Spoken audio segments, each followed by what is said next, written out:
Bagaimana hukum seorang perempuan kemudian ingin sholat di masjid? Ingin sholat di masjid.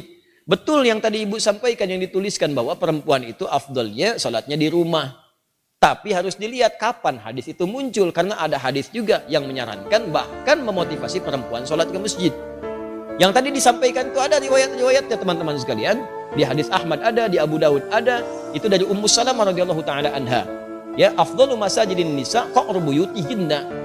Ya, keutamaan atau khairu masajidin nisa. Masjidnya perempuan itu yang terbaik itu qa'ru buyutihinna, di tengah-tengah rumahnya, di dalam ruangan rumahnya.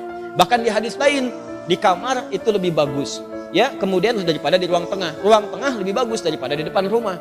Artinya semakin ke dalam, semakin di rumah, itulah masjid terbaik bagi perempuan. Kapan hadis itu muncul? Ketika perempuan itu belum aman untuk ke masjid.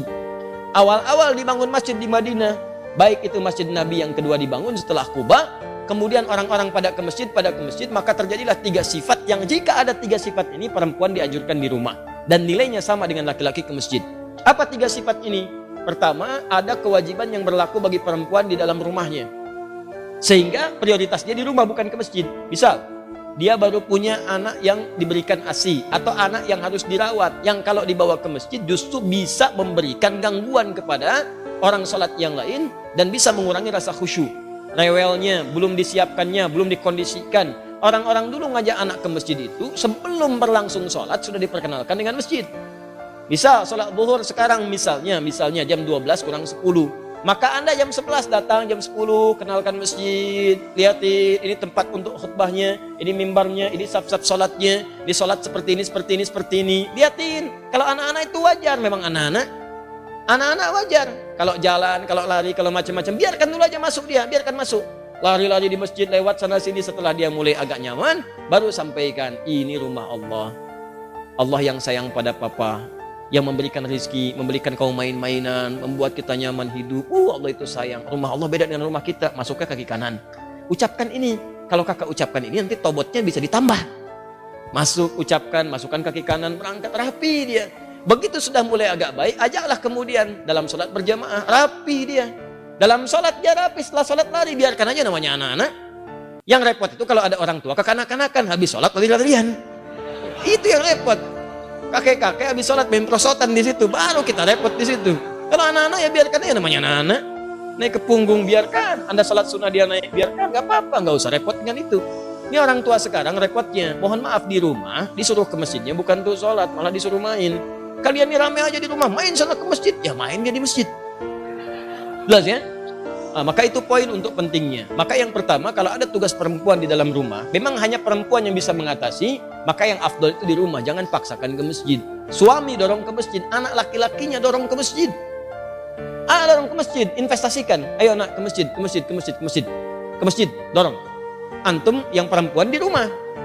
Itu afdolnya. Yang kedua, jika kemudian di jalan itu belum aman dari fitnah. Ini terjadi di zaman Nabi, awal-awal dibangun Masjid Nabawi itu, bahkan jangankan ke masjid, malam-malam itu suka buang hajat, tidak ada toilet. Yang ada itu kebun-kebun, di kebun-kebun kurma macam-macam. Perempuan-perempuan juga demikian. Begitu keluar sering diganggu oleh preman-preman Madinah. Awal-awal di Madinah itu ada preman. Ada, kemudian tobat. Jadi kalau ada preman sekarang telat. Kalau nggak tobat keterlaluan. Orang jahiliyah, tobat, preman, tobat, telat. Kalau sekarang ada preman, tidak tobat. Ya Alhamdulillah. Kemarin saya lihat ada banyak yang baik-baik. Saya waktu mengisi untuk persiapan Ramadan, itu Masya Allah ada teman-teman dari PANG. Sahabat-sahabat PANG, Masya Allah tampilan, badannya macam-macamnya. Tapi Masya Allah tobat mereka. Begitu bertobat, hal pertama yang mereka lakukan adalah mengganti namanya. Dari PANG menjadi pengajian. Ya, PANG jadi pengajian. Tobat. Nah itu diganggu perempuan-perempuan itu, sering diusilin. Sampai bahkan turun ayat tentang jilbab. Ya ayuhan nabiyyu qul li azwajika wa banatika wa nisa'il mu'minin yudnina min jalabibihinna. Nabi, katakan pada istrimu, anak-anak perempuanmu dan perempuan-perempuan yang beriman, sampaikan pada mereka, rendahkan jilbab-jilbab mereka. Ya, asa an yu'rafna fala yu'dzain, sehingga mereka bisa dikenali dan tidak diganggu lagi. Turun ayat ini, turun tentang ayat merendahkan jilbab. Setelah itu masyarakat menyebar. Yang ketiga, memang tidak ada tempat khusus untuk perempuan. Adanya laki-laki saja. Jadi kalau masuk ke sana dia khawatirkan ikhtilaf. Itu yang berbahaya.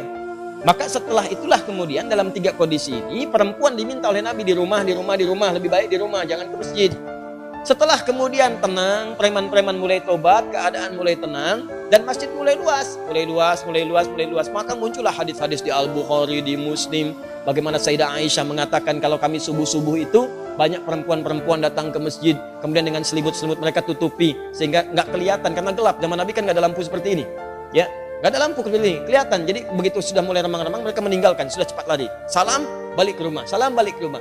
Itu tandanya sudah ada saf yang rapi, aman di jalannya, kemudian di rumahnya pun tidak ada tugas yang menuntut perempuan ada di rumah. Maka kalau kondisinya aman seperti itu, terbebas dari 3 hal yang demikian, maka hukum ke masjid itu utamanya sama dengan laki-laki diutamakan. Apalagi kalau suami yang ngajak, bagus itu. Mama ayo ke masjid, safnya ada. Seperti di sini di Alexandra, perempuan ada, laki-laki ada. Masjid jalan, subuh berangkat sama-sama. Kalau bisa sekeluarga. Supaya keluarga itu bisa kenal dengan masjid, anak-anaknya dibawa berangkat semua. Oh bu, enak tuh pulang-pulang. Masya Allah, selesai jalan lagi, jalan sehat semuanya.